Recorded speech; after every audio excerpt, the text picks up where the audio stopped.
Bienvenue sur la Tawhid TV, le journal. Les titres. Rejet de la liste de la coalition And Nawlé And Liggéey des élections législatives des membres de la coalition en conférence de presse pour apporter des précisions. Le maire de Kaolack en a profité pour se prononcer sur ses audiences avec le chef de l'État Macky Sall. Nous y reviendrons. Une trentaine d'élèves du lycée Blaise Diagne ne vont pas passer le baccalauréat cette année et pour raison, ils étaient en retard lors des dépôts des dossiers. Leurs camarades en classe se mobilisent et l'office du baccalauréat se veut catégorique et écarte toute possibilité de reprise de ces dossiers. Une tasse de thé de sucre vendue à 125 francs CFA. Les prisonniers contraints d'acheter 2 œufs, entre autres situations. Le mouvement Frappe France Dégage s'offusque, tire la sonnette d'alarme.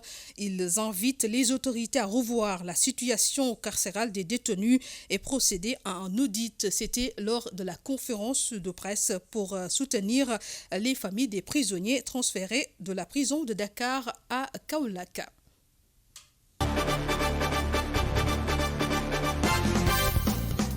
Élections législatives 2022, la liste de la coalition And Nawlé And Liggéey a été rejetée par la direction générale des élections avec une collecte de 80 000 voix avec 142 qui sont des doublons, 25 000 autres rejets pour autres motifs. Les membres de la dite coalition étaient en conférence de presse pour apporter des précisions. Ils disent ne pas connaître les raisons, mais comptent tout de même utiliser tous les moyens légaux pour participer à ces élections législatives si la faute ne les incombe pas. Suivons le reportage.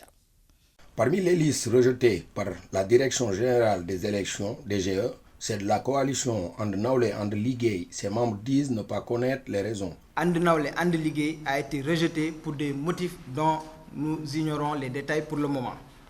C'est une première étape du processus qui est le rejet informatique du parrainage. Nous sommes presque sûrs que dans les dossiers physiques, nos parrainages sont au complet.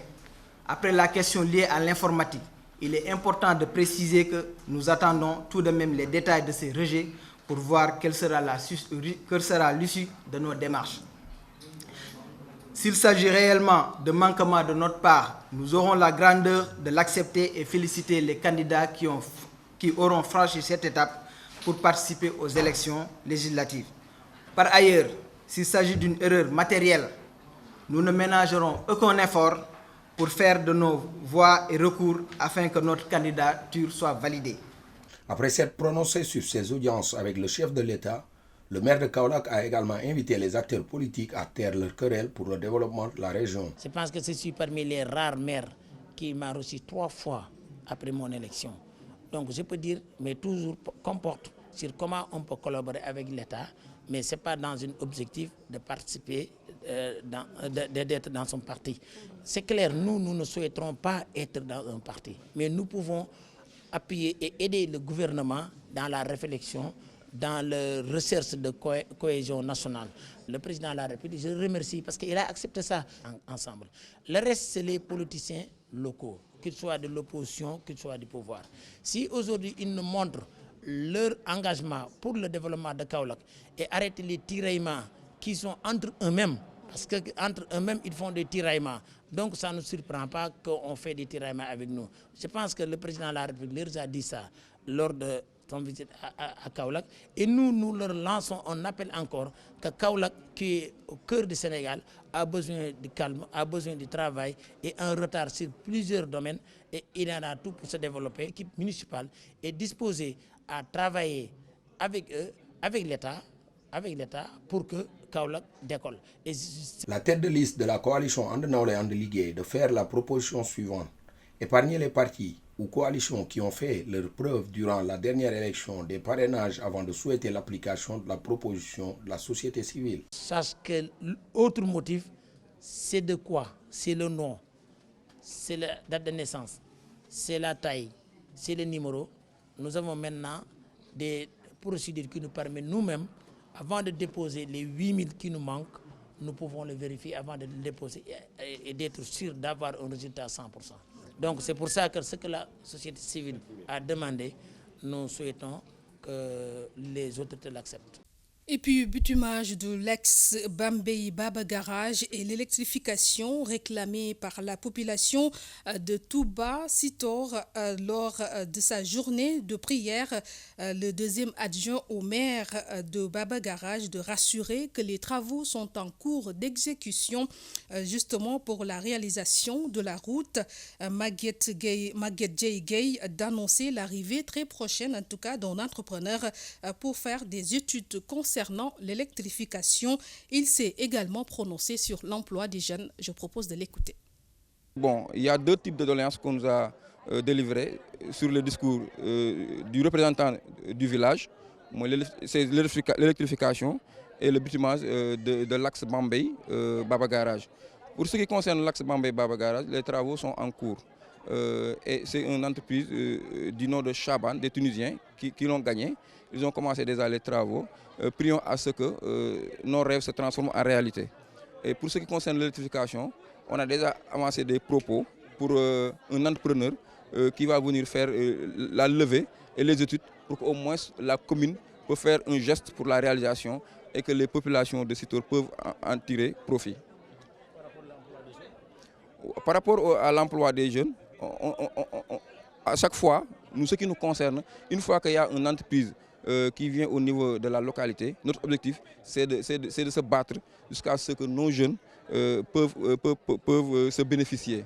Et que sur cela, en ce qui concerne l'entreprise de Chaban, on a fait le maximum possible pour mettre sur pied un comité chargé du recrutement des jeunes qu'on doit transmettre à l'entrepreneur pour que les jeunes peuvent se bénéficier.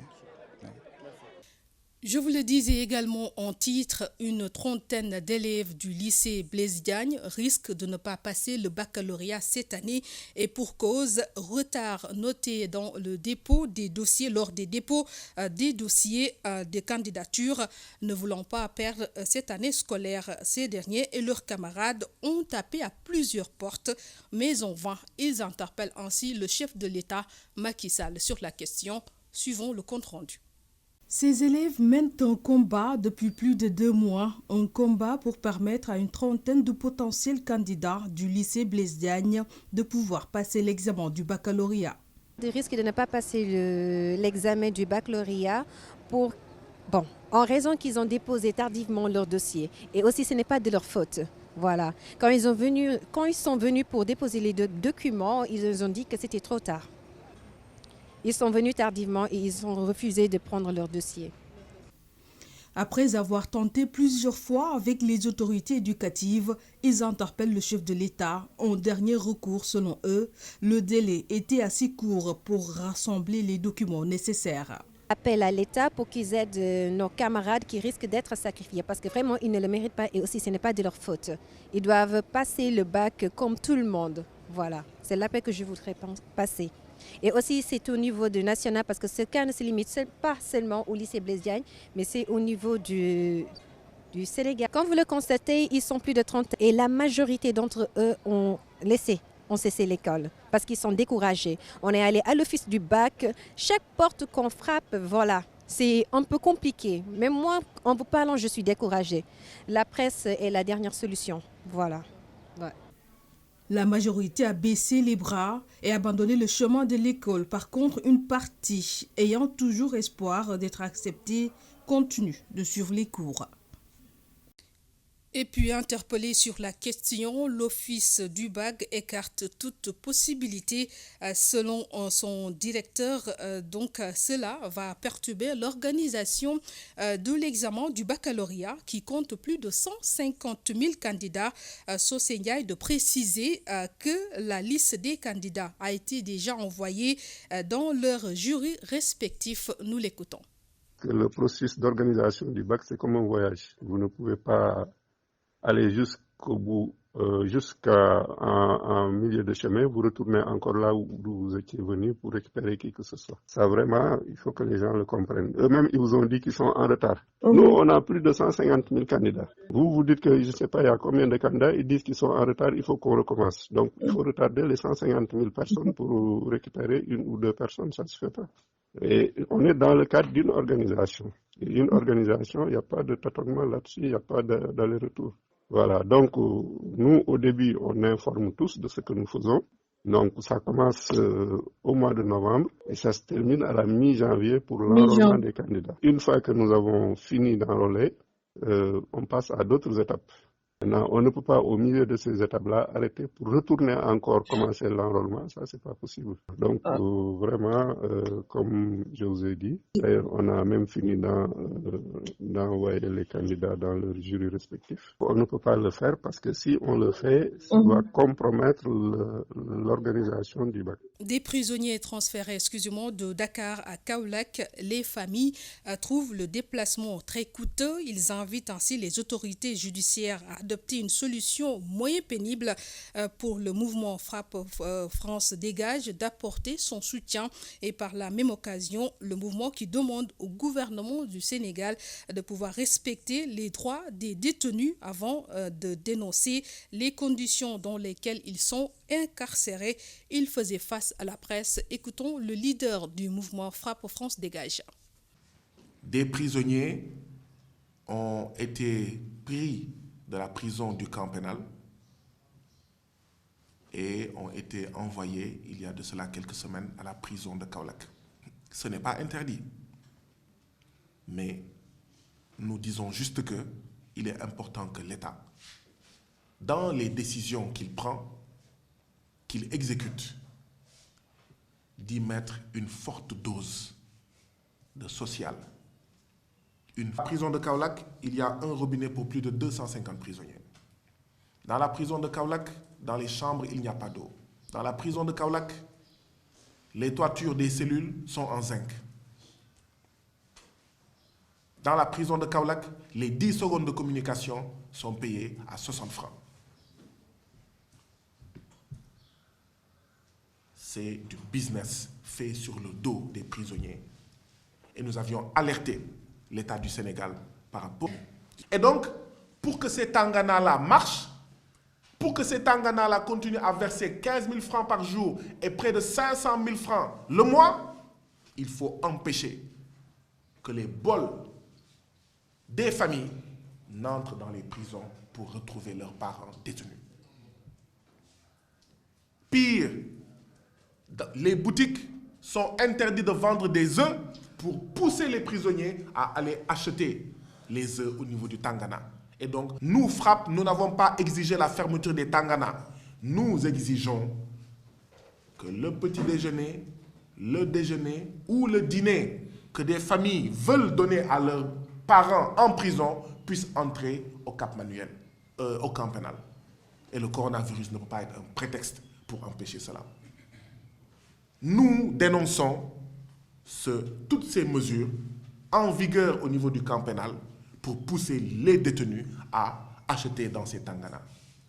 C'est faire du business sur le dos des prisonniers. Nous demandons au gouvernement de son Excellence, Monsieur le Président Macky Sall, mais d'améliorer la situation des agents pénitentiaires. Mais immédiatement après, nous disons que quelle que soit leur vulnérabilité, ces agents pénitentiaires que nous défendons, ça ne peut pas justifier qu'ils s'acharnent sur des détenus. Et puis, des câbles servant au système de signalisation du TER ont été sectionnés à hauteur de la forêt de Mbao par des malfaiteurs. Ils ont emporté 60 mètres de câbles dans la nuit du dimanche à lundi, un acte qui pourrait occasionner un drame. Certains Sénégalais rencontrés par la Tawhid TV estiment que c'est de l'incivisme et de l'inconscience. Par contre, d'autres préconisent de lourdes sanctions pour dissuader les malfaiteurs. Parce que vraiment, le citoyen doit toujours œuvrer pour la bonne marche de la nation. Mais si jamais on trouve des gens, par exemple, mal intentionnés, qui ne trouvent que ce qu'ils auront pour leur poche, sincèrement, c'est des actes à condamner. Mais c'est des criminels, il faut les juger, les traduire en haute cour de justice. Mais si jamais on les attrape, on ne doit même pas demander de grâce pour lesquels. Ils doivent être enfermés, par exemple, pour le reste de leur vie. Mais c'est inadmissible. Regardez combien de personnes seront, par exemple, impactées si jamais qu'il y avait des dégâts. Non seulement c'est dangereux pour eux-mêmes, mais aussi c'est dangereux pour les populations parce que ça peut avoir des conséquences néfastes au niveau du terre et eux, ces personnes-là, l'ignorent. Donc il faut qu'elles soient informées de ces actes non seulement dangereux, mais aussi qui ne sont pas très civiques. Ce sont des actes inciviques, entre guillemets, comme on dit. Donc, mais ce qu'il faut savoir aussi, c'est qu'il y a des soubassements. Ils le font pour le profit, parce que peut-être ils pensent pouvoir ne pas trouver de l'argent pour survivre. Mais je pense qu'il y a d'autres moyens de travailler, honnêtement, gagner leur vie, que de se mettre eux-mêmes en danger et de mettre la population en danger. Il faut, je pense, essayer d'éduquer les Sénégalais, déjà à la base, à l'école, quand ils sont tout petits. Et puis, tout le temps, je pense qu'il y a beaucoup d'informations à faire à la télé, dans les radios et autres, pour essayer de faire prendre conscience aux Sénégalais de leur acte de civisme. Parce qu'une population qui n'est pas bien éduquée civiquement, ça ne peut entraîner que des conséquences comme ça. Grâce à Dieu, vu qu'il n'y a pas de catastrophe, donc alhamdoulilah rabbil alamin, mais également à déplorer ces genres d'actes. Et je pense que ce n'est pas la première fois que ces incidents arrivent le plus souvent au Sénégal. Et on dit que oui, des sanctions vont être faites. Mais malheureusement, on voit que nous sommes dans un pays où il n'y a pas de suivi, je suis désolé de le dire, mais c'est ce que nous constatons. Parce que, bon, je pense que si on se réfère au passé, par rapport à ce qui s'est passé avec le naufrage du bateau Joola, on devait en tirer des leçons. Mais malheureusement, ça continue et ça a déploré. La seconde chose, l'autre chose que je vais déplorer également, c'est que ce sont des actes qui ne vont pas uniquement anéantir l'image du terre, mais moi je dirais que l'image du Sénégal. Parce que c'est tout pour cette édition. Merci de nous avoir suivis. Au revoir.